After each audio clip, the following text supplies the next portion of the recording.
by Tiger Tang and Albert Xue. Chapter 1. The Long Bacon Store. It was a cold December morning. Emily stood in the snow, shivering. Her thick blue coat would have usually insulated her from the cold. However, today was different. It was like fucking negative 67 degrees outside, almost as cold as Montreal, Canada during February. Which, I mean, what the fuck? That's closer to spring than December. How the fuck is it colder? Suddenly, her quote-unquote friend, Kate, walked up to her. Her coat was thin compared to Emily's, and she wasn't cold at all. It was then when Emily noticed a scarf on Kate. Wait a minute, that shit ain't a scarf. That's a bacon, a fucking long bacon. Kate threw the long bacon around Emily, which instantly made her feel warmer.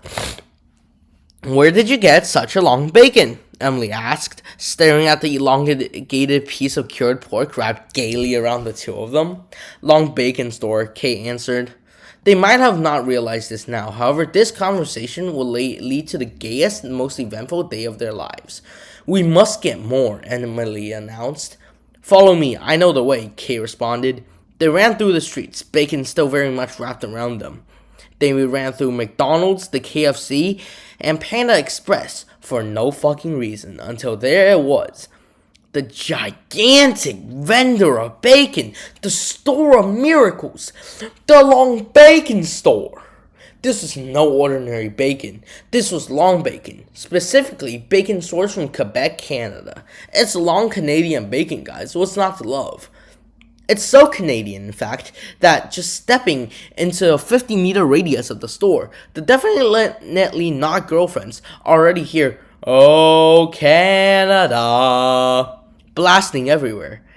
They stood before the store, money in hand, ready to buy some more bacon when the ground started shaking, the air started trembling somehow, and the lights started flickering. "Halt!" exclaimed the hooded figure. "We are the cult of the shadows, and we are holding the Long Bacon Store hostage. If any of you try to enter the store, we will not hesitate to end your lives." More hooded figures arrived in front of the Long Bacon Store, chanting their ritual. A dark void opened inside the store, enveloping it when suddenly, poof, the store, along with the hooded figures, were gone. "Fuck," muttered a man in a well-tailored suit. "You alright?" Emily asked. "My name is James Truman, and I need your help," he said. Holy shit, it's James Truman, the former Prime Minister of Canada who resigned after making a series of questionable decisions that kinda wrecked the economy and is now dating a music star. To avoid risk of defamation, I will not be mentioning Justin Trudeau. "What the heck?" Kate asked. "What was that?" "They took the Long Bacon Store," James Truman said, "and we need your help to get it back. 2 blocks to the right, you will spot a bright red BMW. Get in. We've already sent 2 of our best to retrieve the Long Bacon Store. After that, we will drive to Area 53 where the aliens are." "Don't you mean Area 51? Emily asked. "No," James Truman continued. "Area 51 is just a distraction. As I said, once there, they should be able to use the alien tech to open an identical portal to the Shadow Realm. Good luck and Godspeed." As mysteriously as he appeared, the former Prime Minister was gone, probably on another date with his pop star girlfriend. "What the fuck?" Emily said. "What are we even doing?" Kate replied. "Should we, go find the car?" Emily asked. "The Earth needs their long bacon."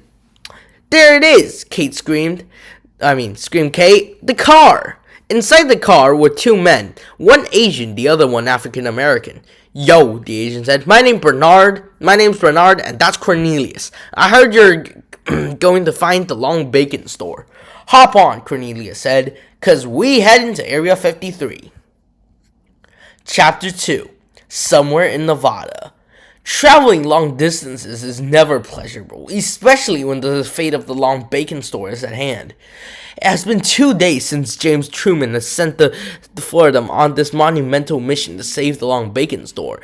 They took 3 hour-long stops per day for breakfast, lunch, and dinner, and more short breaks on the way.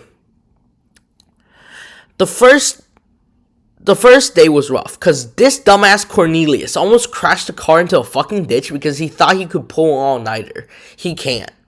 After the team decided to only drive until 11 p.m. and sleep the rest of the night. Seriously, put Cornelius on fraud watch. While driving, Emily had this point to make. Wait a minute. What will we do when we're in the shadow realm? We need to fight those cult dudes, she asked. Oh yeah, Bernard said. Didn't I mention it? We're military personnel. Yeah, Cornelius added. We worked in counterterrorism for 10 years now. Oh wait, no, there's no 10. For years now. Oh shit, goddamn! Take Cornelius off fraud watch. I didn't know he military. Your girlfriend's long bacon can also be used to combat, Bernard said. We're not dating, Emily said. Yeah, right, Cornelius said sarcastically. The way you look at each other, I can probably get pregnant from all that eye fucking. Fuck you, Cornelius, Kate said. Never mind, I think you're straight. The next few days went as smoothly as the roads of Montreal, Canada, which is to say, not smooth at all. The car almost crashed a few more times, the team almost got robbed, and they saw Bob. No further explanation. Finally, however, they made it to Nevada. Area 53 was about 5 hours away from Area 51. It was a secret underground military base, and there was at least 6 or 7 security screening and background checks to pass the first round of security. The BMW was parked half a kilometer away from the base, and they were personally greeted by Colonel Miles Jackson. I've been expecting you, said the colonel. Then you know what is at stake, Bernard replied. Come with me, the colonel said while getting onto the armed vehicle. During the 1950s, multiple sightings of UFOs have been reported by the CIA, Colonel Miles said. There was a nasty incident when one of them was shut down. We investigated the scene and we captured one of them alive. We tried our best to teach it English, and once we did, we began to experiment with their technology. So it's true, Kay asked. You have aliens. Exactly, the colonel responded. As you all know, a few days ago, the Long Bacon store was mysteriously teleported to God knows where, and our agents were the first on the scene. We analyzed the energy disruption it caused, and we believe we can recreate that portal using our alien tech. That's sick, Bernard said. The crew was so immersed in the colonel's crazy-ass backstory that they completely forgot they were already there. The interior of the military base was sleek, clean, and efficient. Inside was a little green man with a distorted head who was about 5'4", shouting orders at soldiers who building what seems to be a flying saucer. That's Major Larry, Colonel said. That alien we mentioned. You gave it a name? Kate asked. Well, of course. We can't have a nameless alien running around our base. Didn't it already have a name, though? Emily demanded. Probably, but it was most likely unpronounceable for humans. Is it unpronounceable or impronounceable? I have no fucking idea. I have no fucking clue, bro. Colonel, the alien said, saluting. At ease, Larry, the colonel responded. I assume they're here for the Long Bacon store, Larry said. Yes, the colonel replied. Very well, right this way, Larry said. They made their way into the portal room where hundreds of humans and aliens worked together and operating. Bernard and Cornelius were already suited up and armed, ready for combat. Very well, boys, light it the fuck up, Larry exclaimed. The same dark void started to open inside the room. The alien crew, along with Larry, stepped inside and hoped for the best. This would not be easy. Chapter 3. If you're reading this, you're gay. Emily, Kate, Larry, Bernard, and Cornelius stood in uncharted territories. This was it, the Shadow Realm. For a place called the Shadow Realm, it was actually quite bright. They woke up in a valley and they weren't alone. There are others. Challengers for the store of Long Bacon, a loud voice boomed. You have came here for one purpose and one purpose only, to retrieve the Long Bacon store. This prize would not come easily, for in order to claim it, claim what has been stolen, you must fight the Code of Shadows and any other challengers who may stand in your way. So apparently, the Long Bacon Store is this interdimensional entity that existed across universes. So when the Code of Shadows teleported it, every single Long Bacon Store disappeared. Fuck this shit, somebody said. I'm killing everyone here now. Suddenly, a disheveled man began to charge at them. Bernard and Cornelius raised their weapons, but were quickly knocked out of the way. Nah, Cornelius going back to the Firewatch gang. Kay suddenly felt a wave of energy coursing through her. The Long Bacon had magically wrapped around her arm. She swung her arm forward, and the Long Bacon extended itself, hitting the man right in the face and knocking him back. The man regained balance and somehow began creating clones of himself. Kate tried to strike. However, as soon as she touched one of the clones, it immediately disappeared, causing her to fall. You gotta do better than that to beat me, young lady, the man said. Suddenly, Cornelius hopped up and opened fire on clones, who disappeared one by one, only to reappear seconds later. Kate quickly wrapped the Long Bacon around a boulder and began swinging it in circles, but to no avail. Each clone quickly disappeared and reappeared elsewhere. There didn't even seem to be any real person hit. She slammed the rock down in frustration, causing dust to spray into the air. She quickly followed up with a punch that surprisingly landed. Cornelius!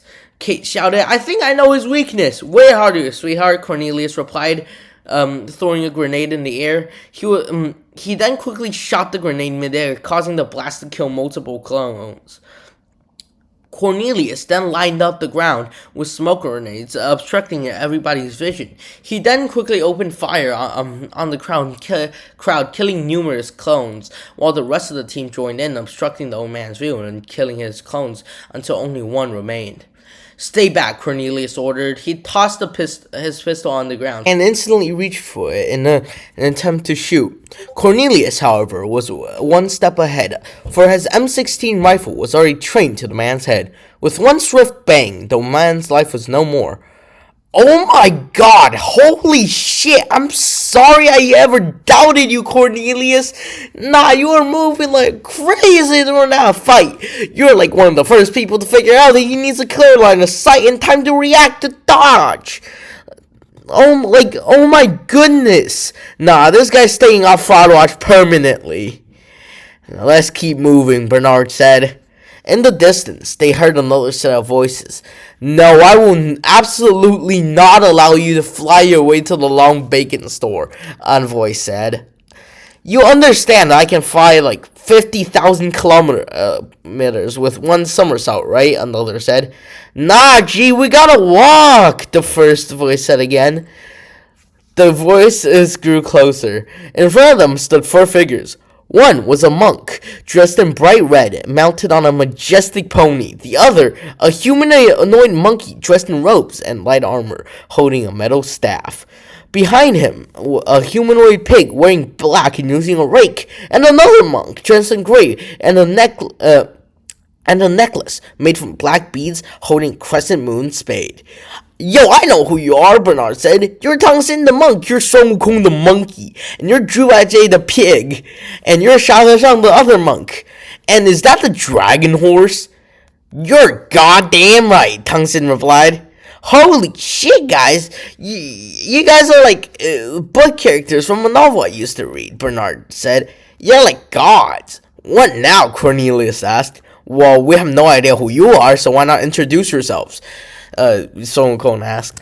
My name is Kate. This is my friend Emily. That's Bernard, and the one next to him is Cornelius, and the green one's Larry. We're on a quest to retrieve the Long Bacon Store, Kate announced.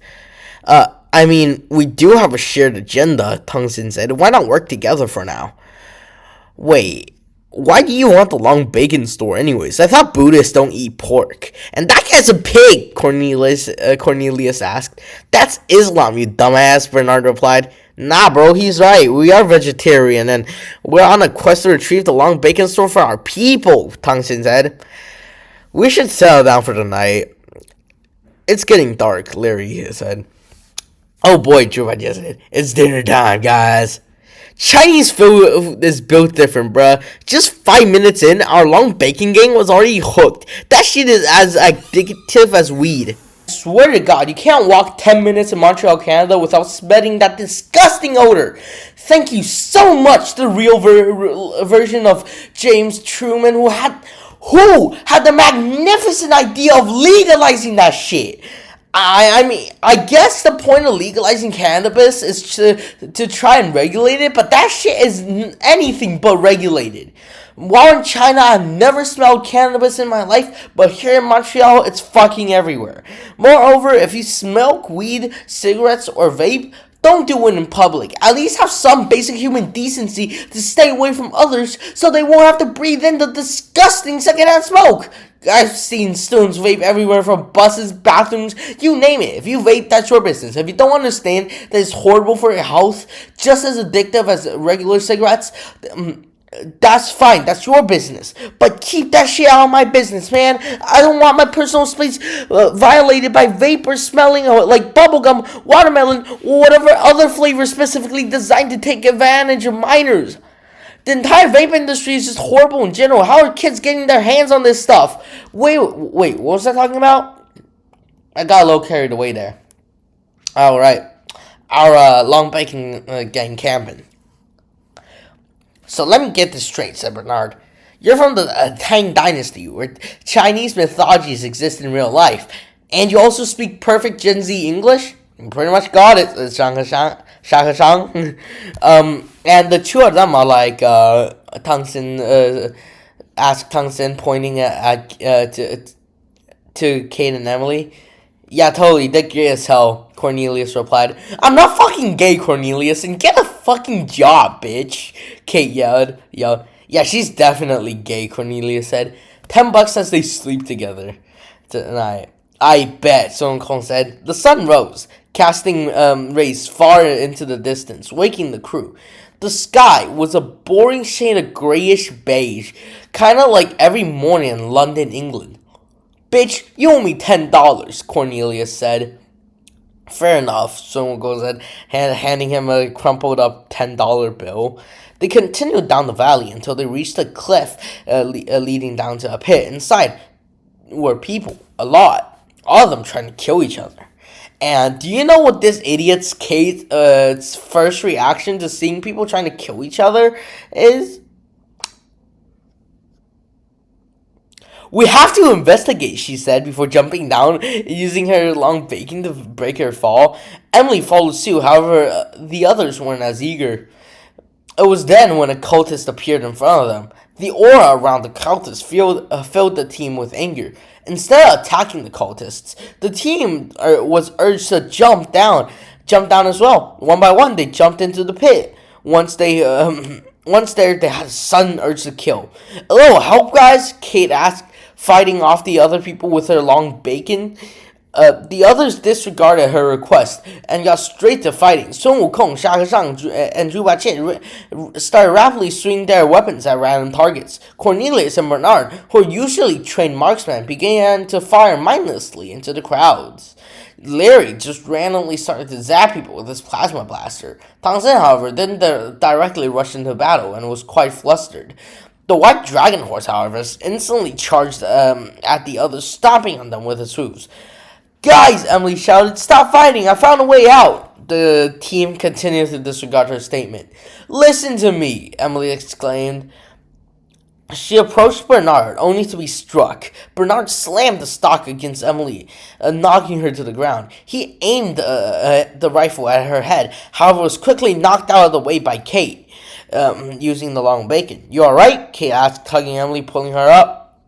Bernard looked around, confused, before finally coming to his senses. Are you alright? I'm so fucking sorry. I didn't know what came to me, he asked. Kate, Emily said, try knocking the sense into the others, too. Kate rapidly swung her long bacon, hitting everybody on the team, awakening them from the trance. Are you guys alright? Kate asked. Guys, get over here. I found the exit. Emily shouted. The crew wasted no time in getting out of the pit. However, what came over them whatever came over them. It also cursed all the other people fighting here. The cult, the cultists, the cultist was already waiting for them outside. The team was about to start fighting each other again when 7 shots were sounded from behind. It was Tang Xin holding a Glock 17.